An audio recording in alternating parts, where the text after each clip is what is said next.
कभी कभी आपने यह महसूस किया है कि कोई बात हमारे दिमाग में बार बार घूम रही है। मान लीजिए कोई गलती हो गई या कोई फैसला लेना है तो उसके बारे में सोचना तो स्वाभाविक है, लेकिन ज्यादा सोचने की आदत लग जाए तो यह तनाव का कारण बन सकता है। ऐसे में मन में तरह तरह के विचार आते रहते हैं, जैसे क्या होगा अगर मैं असफल हो गया, या क्या मैंने उन्हें नाराज कर दिया। यह विचार हमें चिंतित, परेशान और बेचैन बना देते हैं। ज्यादा सोचने से हम असल में कुछ कर ही नहीं पाते और जिंदगी के मौके भी हाथ से निकल सकते हैं। अगर आप भी ऐसे विचारों से परेशान हैं तो इस वीडियो जो पूरा जरूर देखें। हम आपको सही मार्गदर्शन देंगे ताकि आप अपनी जिंदगी को बेहतरी की ओर ले जा सकें। तो चलिए आज की कहानी शुरू करते हैं। दोस्तों, एक समय की बात है। एक गांव में एक व्यक्ति रहता था जिसका नाम माधव था। माधव एक मेहनती किसान था और अपने काम में बहुत मेहनती था, लेकिन माधव की सबसे बड़ी समस्या थी चिंता। वह एक साधारण जीवन जीता था, परंतु उसकी मनमानी चिंता उसे हमेशा तंग करती रहती थी।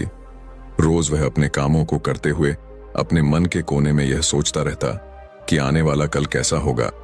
माधव को हमेशा यह लगता था कि उसका भविष्य अनिश्चित है।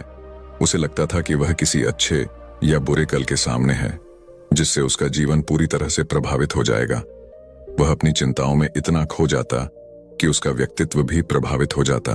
सुबह उठते ही माधव सोचने लगता था कि आज क्या होगा, क्या काम ठीक से चलेगा, क्या वह पर्याप्त पैसा कमा पाएगा, क्या उसका परिवार खुश रहेगा। इन सवालों का जवाब ना होने के कारण उसके मन में एक तूफान उठ खड़ा होता।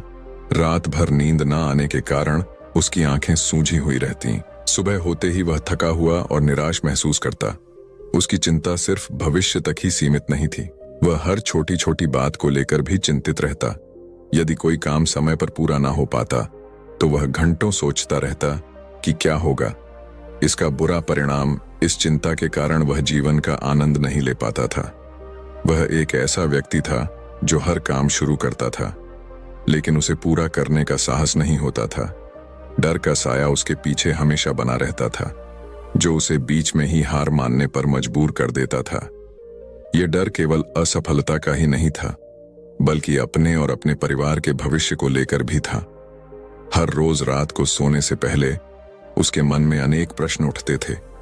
क्या मैं अपने बच्चों को एक अच्छा जीवन दे पाऊंगा? क्या मैं उनका पालन पोषण ठीक से कर पाऊंगा? मेरे बाद उनका क्या होगा? यह चिंताएं उसे रातों रात जगाए रखती थीं। उसके माथे पर चिंता की गहरी रेखाएं उभर आई थीं और उसकी आंखों में हमेशा एक उदासी छाई रहती थी।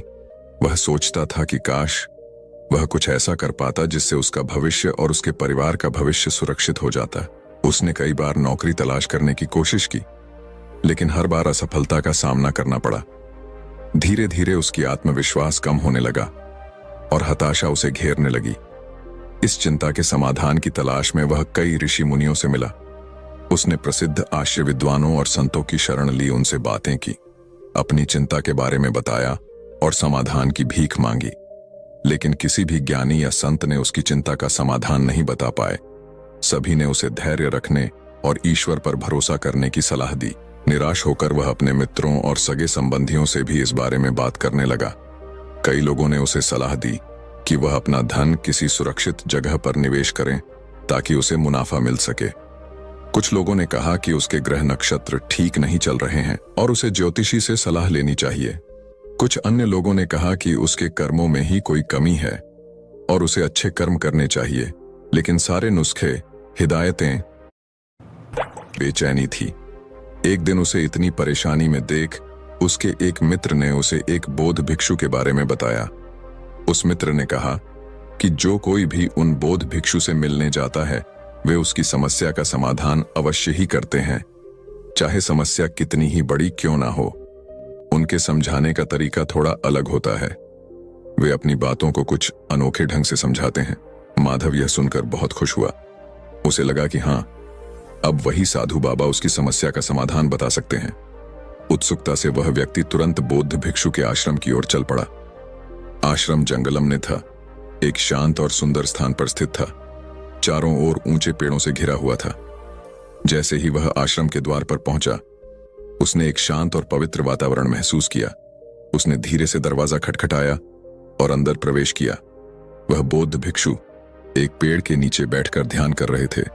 जैसे ही माधव प्रवेश करता है, वह बौद्ध भिक्षु आंखें खोलकर माधव की ओर देखते हैं। तभी माधव जाकर वह उन बौद्ध भिक्षु को प्रणाम करता है और कहता है, हे महाराज, मैंने आपके बारे में बहुत सुना है। लोग आपकी प्रशंसा करते थकते नहीं। मैंने यह भी सुना है कि जो भी आपके पास अपनी समस्या लेकर आता है, आप उसका समाधान उसे अवश्य देते हैं। हे महाराज, मेरी हाथ जोड़कर आपसे एक विनती है।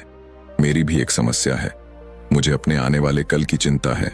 मैं चाहता हूं कि मेरे बच्चे और परिवार सुरक्षित रहे और उनका भविष्य सुरक्षित हो। मैं अपने भविष्य की चिंताओं में अपना सारा समय गुजार देता हूं। मुझे बहुत डर लगता है। भविष्य के बारे में सोच सोचकर मेरे मन में अनेक प्रश्न उठते थे। क्या मैं अपने बच्चों को एक अच्छा जीवन दे पाऊंगा? क्या मैं उनका पालन पोषण ठीक से कर पाऊंगा? मेरे बाद उनका क्या होगा? यह चिंताएं मुझे रातों रात जगाए रखती हैं। अगर आप उसका समाधान कर देंगे तो आप जो चाहेंगे मैं आपको वह देने को तैयार हूं, फिर भले ही मुझे बाजार से कर्ज क्यों ना लेना पड़े। माधव की बात सुनकर वह बौद्ध भिक्षु मुस्कुराते हैं और कहते हैं, बेटा, धन दौलत से मेरे मन को कोई संतोष नहीं मिलता। मुझे यह सारी चीजें नहीं चाहिए। मैं तुम्हारी समस्या का हल तभी निकाल सकता हूं जब तुम मेरी बातों पर गंभीरता से ध्यान दो।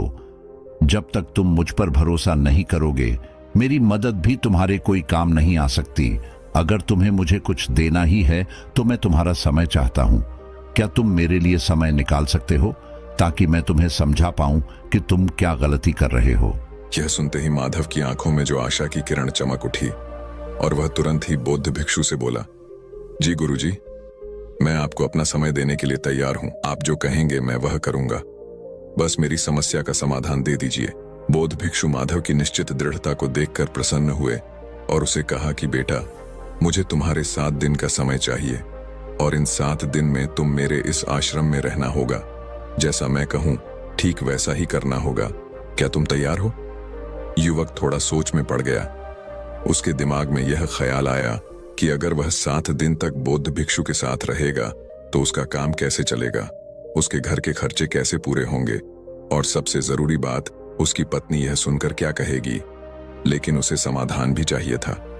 माधव ने सोचा, अगर मैं अपनी पत्नी से कहूं कि मुझे अपनी समस्या का समाधान ढूंढकर बेहतर इंसान बनना है और इसके लिए मुझे 7 दिन इन बौद्ध भिक्षुओं के साथ रहना होगा, तो अवश्य ही उसकी पत्नी उसे बौद्ध भिक्षु के साथ रहने की इजाजत देगी। और वैसे भी मेरी जिंदगी से बस 7 दिन ही तो है।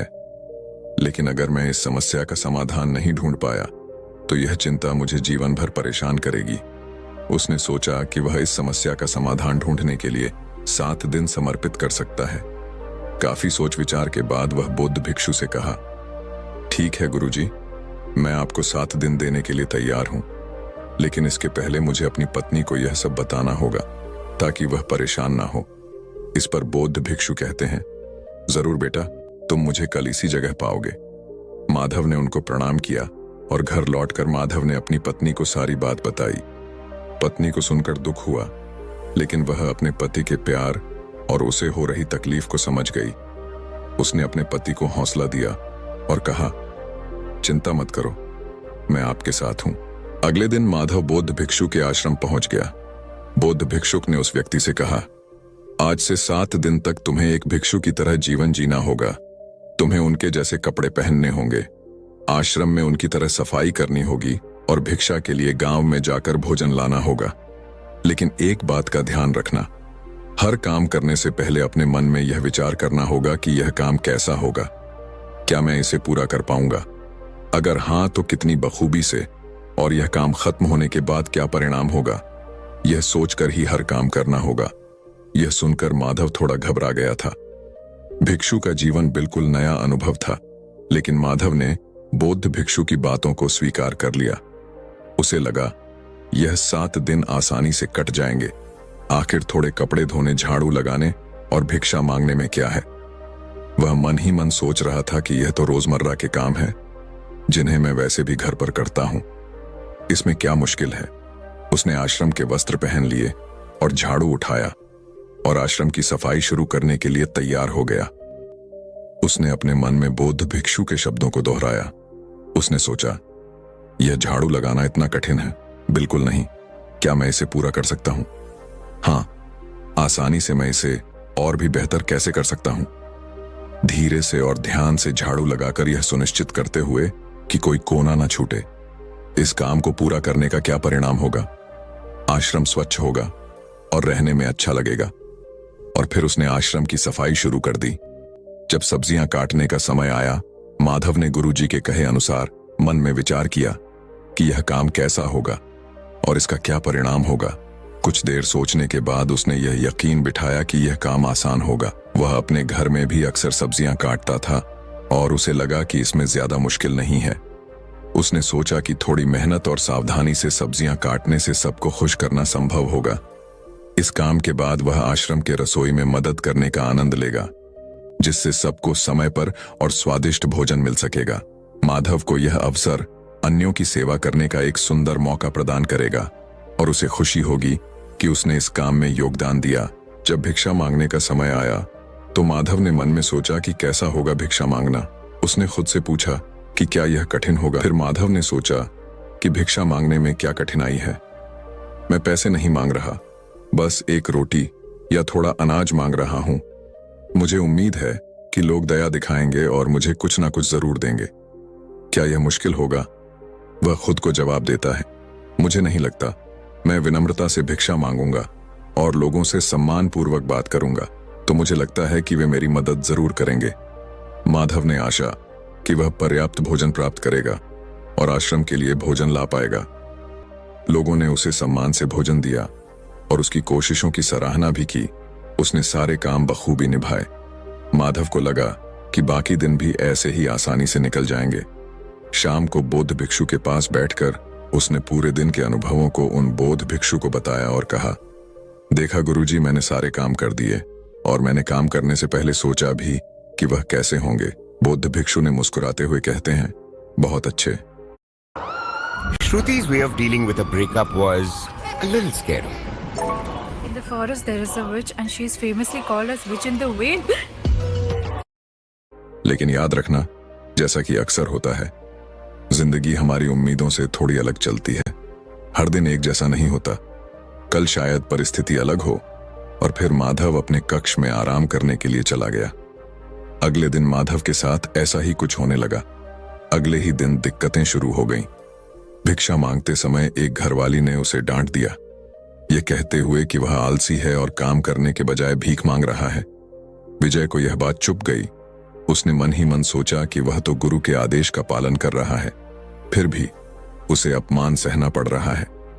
फिर एक दिन आश्रम में सब्जियां काटते समय माधव के हाथ पर साखू लग गया। उसे गुस्सा आया कि इतना आसान काम भी वह ठीक से नहीं कर पाया। ऊपर से रात के भोजन में भी सिर्फ रोटी और दाल थी। ऐसा सोचते हुए माधव ने आश्रम में झाड़ू लगाना शुरू किया।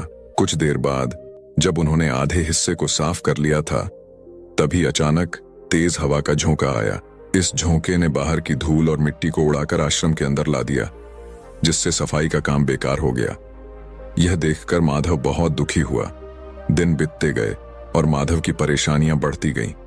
उसे जमीन पर सोने की आदत नहीं थी। उसकी पीठ में दर्द होने लगा।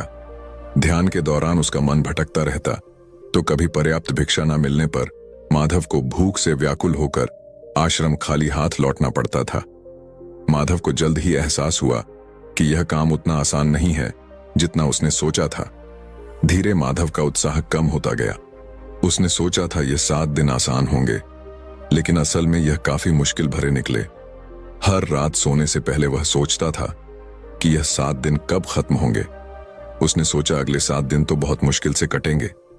उसने बौद्ध भिक्षु को अपनी परेशानी बताई। उसने कहा, गुरुजी, आपने जैसा कहा मैं वैसा ही करने की कोशिश कर रहा हूं। मैं हर काम से पहले सोचता हूं कि वह काम कैसा होगा, उसका परिणाम कैसा होगा, पर हर काम में मुझे रुकावट आ रही है और दिन ब दिन यह सब बढ़ते जा रहा है और मेरे कोई भी परिणाम वैसा नहीं होता जैसा मैंने उस काम को शुरू करने से पहले सोचा था। मैं क्या करूं? आप ही बताइए। मेरे 7 दिनों में से 4 दिन तो यूं ही कठिनाइयां में गुजर गए हैं। बौद्ध भिक्षु ने शांत स्वर में कहा, बेटा चिंता मत करो। मैंने यह सब तुम्हें इसलिए करने के लिए कहा था ताकि तुम समझ पाओ कि ऐसा ही तुम अपने जीवन में भी करते आए हो। तुम इससे पहले अपने जीवन में हर काम को शुरू करने से पहले उसके परिणाम क्या होंगे ये सोचने में अधिकतर समय बिता देते थे। भविष्य में यह कैसा होगा या यह कैसा होना चाहिए। भविष्य में तुम्हारे पास कितना पैसा होगा, या फिर पैसा नहीं हुआ तो क्या होगा, कि अगले साल बारिश नहीं आई तो फसल कैसे उगेगी, या तुम मर गए तो क्या होगा। और इसी कारण तुम वर्तमान में कोई काम नहीं कर पाते थे। लेकिन असली बात तो यह है कि वर्तमान ही तुम्हारा भविष्य बनाता और बिगाड़ता भी है। और तुम तो उन भविष्य के भूतों के बारे में सोचकर डर रहे हो जो असल में तुम्हारे हाथ है ही नहीं। मुझे बताओ, क्या तुम्हारी मृत्यु तुम्हारे हाथ में है? माधव उन बौद्ध भिक्षु से कहता है। नहीं गुरुजी। बौद्ध भिक्षु माधव से फिर पूछते हैं, क्या बारिश के ज्यादा या कम गिरना तुम्हारे हाथ में है? माधव बौद्ध भिक्षु से फिर से कहता है, नहीं गुरुजी। गुरुजी आगे कहते हैं, तो क्या यह सही नहीं होगा कि तुम उन काल्पनिक भविष्य के डर से भरे हुए भूतों के बारे में सोचना छोड़ के तुम अपने उस सुनहरे भविष्य के बारे में अभी इसी वक्त क्या कर सकते हो? माधव गुरुजी के इस ज्ञान को समझते हुए बड़े ही गंभीर तरीके से बातों को अपने अंदर उतारता है और कुछ देर शांत रहने के बाद गुरुजी से पूछता है, तो क्या गुरुजी आप यह कह रहे हो कि मैं भविष्य के बारे में सोचना छोड़ दूं, कोई लक्ष्य ना रखूं? अपने जीवन में ऐसे तो मेरे जीवन का कोई अर्थ नहीं रह जाएगा। इस पर वह बौद्ध भिक्षु जोर से हंसते हुए कहते हैं, बेटा यह तो बेवकूफी होगी। अगर तुम लक्ष्य ही नहीं रखोगे अपने जीवन में तो तुम्हें कैसे पता चलेगा कि किस दिशा में अपने कार्य करने हैं, किन जगहों पर अपनी राशियों खर्च करनी है।